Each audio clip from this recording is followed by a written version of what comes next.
I work for this young lady. This lady is the owner of a company called My Trivia Live. Now, I know what you're thinking. Deshaun, you're so shy and nervous, and I am. I'm a shy person.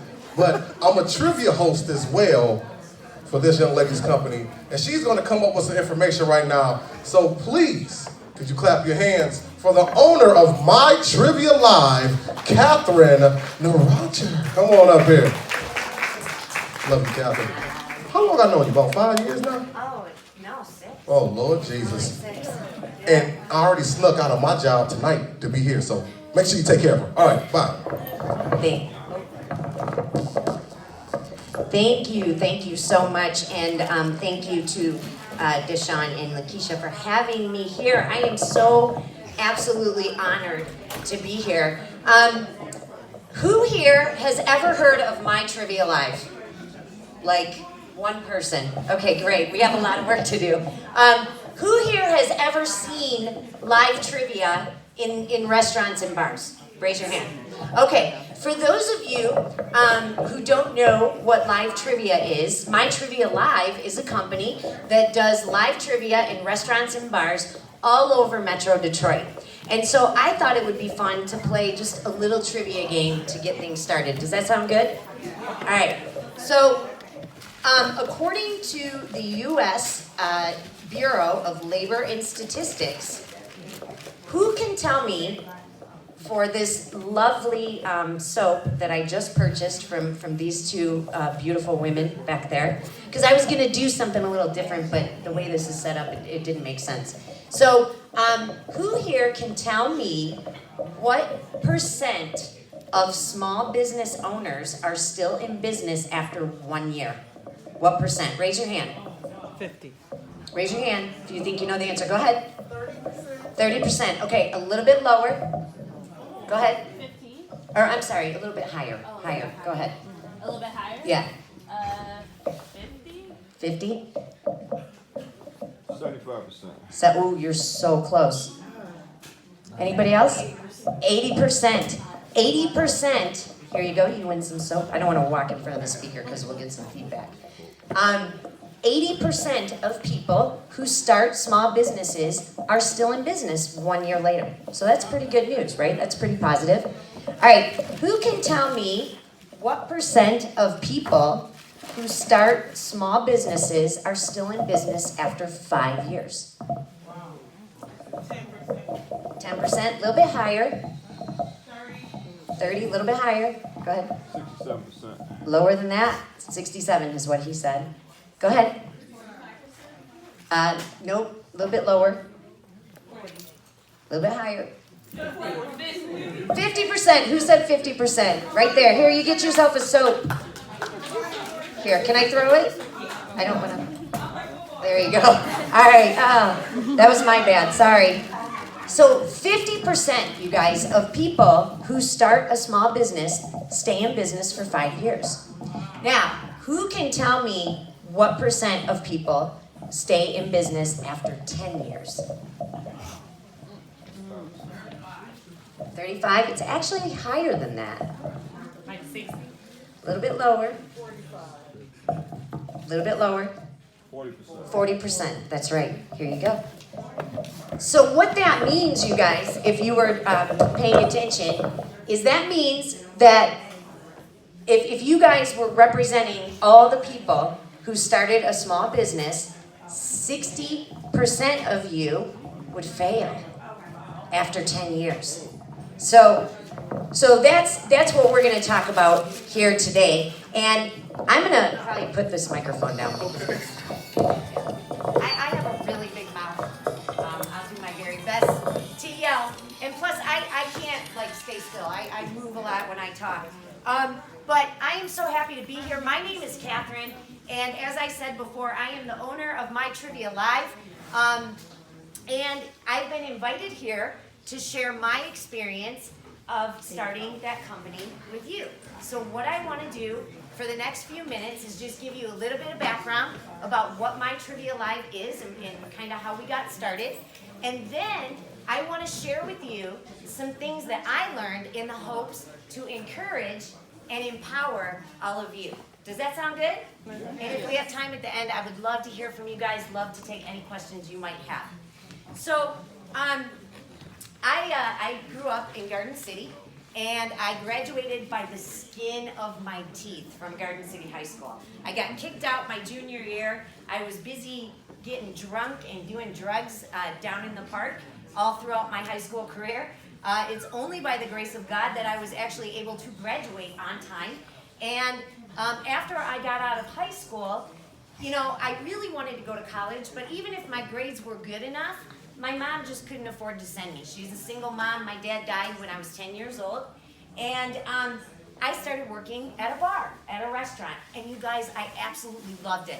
I love the service industry. I love being around people. And I just love having fun. So I went to work in this bar, and the owner of the bar, he actually saw something in me. He was an entrepreneur, a very, very good business person, and he encouraged me to go to college and even gave me a little bit of money to get started. So I went to Schoolcraft College and I made the dean's list.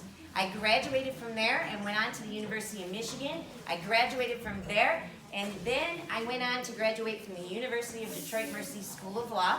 I served as the Student Bar Association president my third year. And after I was done with all that, I decided I really wanted to go into politics because I am totally sadistic. So I ended up working for a United States president, a senator, a couple of congress people, a governor, and a few local races. Well, my political stuff, it was one of the things that took me down to Atlanta, Georgia. Another thing was a guy, but this isn't a bad decisions conference. That's, you know, I need to go to one of those at another time. But while I was down in Atlanta, I remember I was really miserable. The money wasn't really coming in. I was being hired really sporadically. I wasn't really happy, you know, being where I was at. And one day, who's been to Atlanta? Okay, one day I was stuck on the Georgia 400. You all know what that's like, right? So I made my way off the Georgia 400, and I stopped at a bar to have a drink. And I'm sitting there, and all of a sudden, I hear a voice say, "Are you ready to play some trivia?" I was like, "God, is that you?" Because, you guys, here I am. I'm like in the most comfortable environment because I've worked in that environment for so long, right? I love this environment. I feel at home in this environment. And now someone's asking me, a voice in the sky is asking me if I want to do one of my favorite things, play a game. Because you guys, when I was in my 20s, my friends and I, we used to get together and we used to have game night, and you'd walk in there, it looked like a beer commercial gone bad, but we used to have a lot of fun playing games. And I couldn't stop thinking about what trivia, live trivia, would look like here in Michigan. And so I decided, you know what, I'm gonna pack up my stuff and I'm coming back to Detroit. And so I did that and worked really, really hard to start my Trivia Live. Now, that was back in 2006, and currently we have 59 of the most dynamic, energetic, diverse, unbelievable TJs or trivia jockeys, and Deshaun, as he said, is one of them. They really truly are, the whole My Trivia Live staff, they are the heart and soul of My Trivia Live. They are the ones that really make it go. We do shows in almost 115 locations every week throughout the Detroit metropolitan area. We do fundraisers, corporate events, private parties, and we love to give back to the community. Some of the cool corporate events that we've done, I remember doing trivia on Grand Traverse Bay at the National Cherry Festival. We did a couple of corporate events on the front lawn of the Grand Hotel at Mackinac Island, and a lot of cool things in between. But you know what? We've hit some bumps. We've hit some bumps. Particularly back in 2009, 2010. Now, I'm not going to go into the details of what happened, but when I look back at that time period, it was a very dark time in my life. I think of words like deceit, betrayal, deception. Some bad things went down internally in my business. and I fell apart. Now, in the interest of being transparent with all of you, back then, I pretty much didn't think anybody could teach me anything. I pretty much thought I knew everything, right? And I fell apart. I fell apart emotionally, I fell apart mentally, and I got really, really sick. And it was at that time that I learned the most valuable piece of advice that I could have ever learned about being a leader, okay? About being in business. And this is the best piece of advice just for life in general. If you want to be a good leader, find someone bigger than you to follow. Find someone who's smarter than you. Find someone who's more patient than you. Find someone who loves you despite the good, the bad, and the ugly. Find someone who won't judge you. Find someone who will love you unconditionally. And I met my mentor back in 2013, and his name is Jesus Christ. Now, that might make some people uncomfortable, and that's okay. But I didn't come here today to talk to you about religion or anything like that. But I did come here today to share with you what I have learned from my mentor. So the first thing is, what is your motivation? Why do you want to start a small business? What are you trying to achieve? What kind of impact is your business going to make on the world around you? For good and for bad. You know, a lot of great business innovators have also been job destroyers. Think about that, right? But then they've also created new jobs at the same time. What problem are you trying to solve with your business? Now, I'm not talking about the kind of problem that, you don't have enough money yet to get that Bentley. I don't either. But what kind of problem do you want your business to solve? And I do want to mention money, because money is very important. We need it, right? We all need money. I didn't come from it. I don't know if anybody in this room came from it. I sure didn't. But I'm going to tell you this. I love what Dave Ramsey, financial coach, has to say about money. He says, we take all of our time to buy things we don't need with money that we don't have to impress people that we don't even like. Do you find that to be true for you as well? I know I do sometimes for me. Now, I'm not saying, again, there's nothing wrong with money, you guys. Money is an inanimate object. It doesn't have feelings. It doesn't have free will. It can't make decisions, but you can. And that leads me to my next point. To be a successful business leader, it's all about your attitude. Okay? If you see money, prestige, and power as a means to an end, all I can say is good luck to you. That's all I can say. Okay? Your attitude, if you have the right attitude, it's more important than any amount of education you may or may not have. It's more important than any amount of money that you may or may not have. I think Henry Ford actually nailed it. I'm not a huge fan of Henry Ford, but I love this quote. He said, if you think you can or you think you can't, you're right. Either way, right? And that is so true. So once you've developed a good, positive attitude, once you've found, someone to lead you that's bigger than you, and, you've figured out your attitude, now you need to love yourself. Now, what does that mean?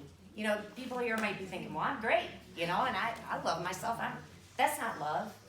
When you love someone, what do? You got to get to know them. And if you're going to get to know yourself, you have to be honest with yourself. And what I mean by that, you have to know your limitations. Because if you don't know your limitations, you are going to set people up to fail. Trust me on that. Okay?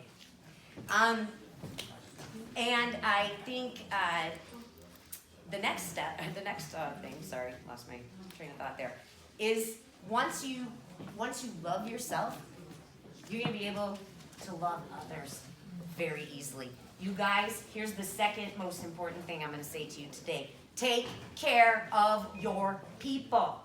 It is such a simple concept, and it just blows my mind how many businesses miss this simple thing. And here's how it goes. You ready? It's real easy. you start a business, and there's going to be some people that are going to have to report to you. Now, I cringed when I heard Deshawn say, I work for her company. It doesn't work for me. I chastise them all the time when I hear them say that. They don't work for me. They work with me. We're a team, right?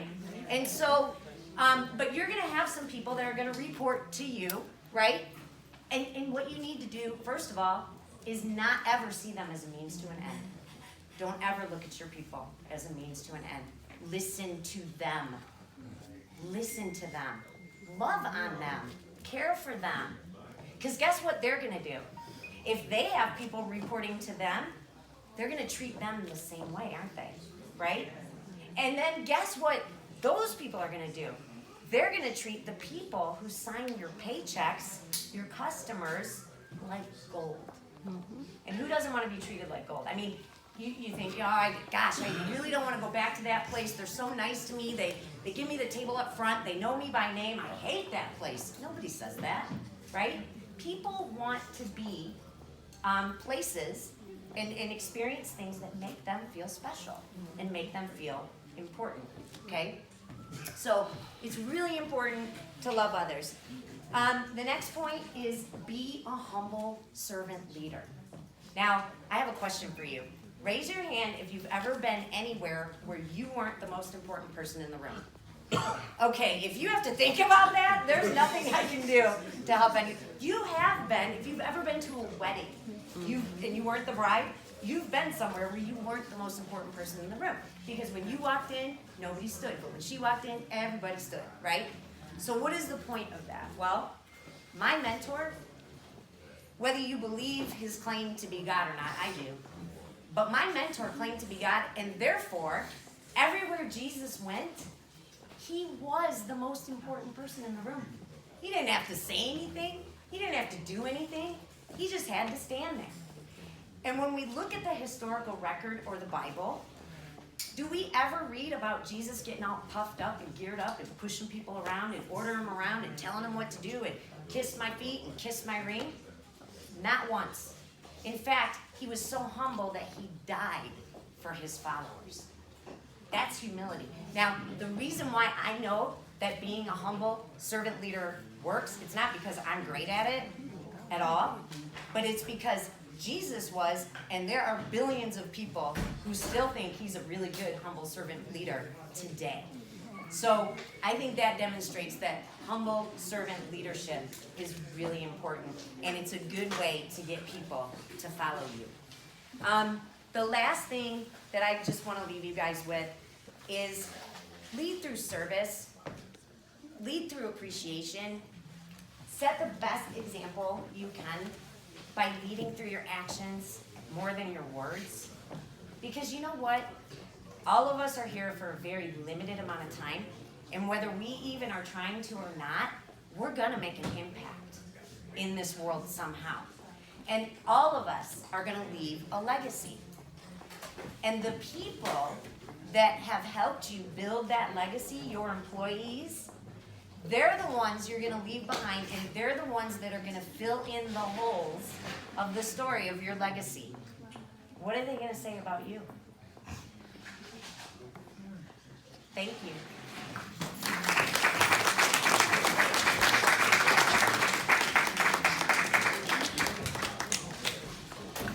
One more time, could y'all give it up for Miss Catherine. All right, so thank you very much.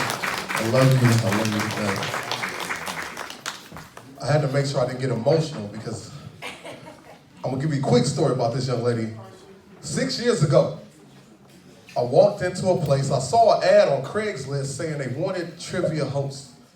And I'm glad she talked about being puffed up. Because my partner, Lakeisha, knows from time to time, I'm like, don't shake your head, you know where I'm going with this. I might get a little cocky from time to time, so I walked in that building and I'm like, I'm the whip dog, this is my job, don't even worry about it. She didn't see that. She saw somebody that loved God like she did, and she said, before you even talk, you working with us.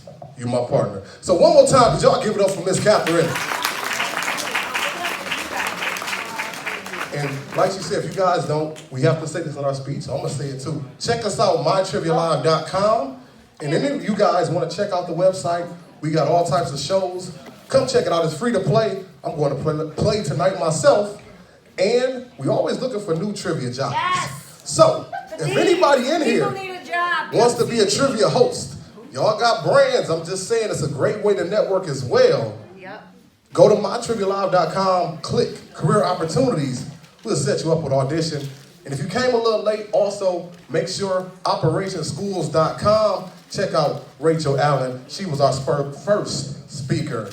We got one more speaker coming up in about 15 minutes.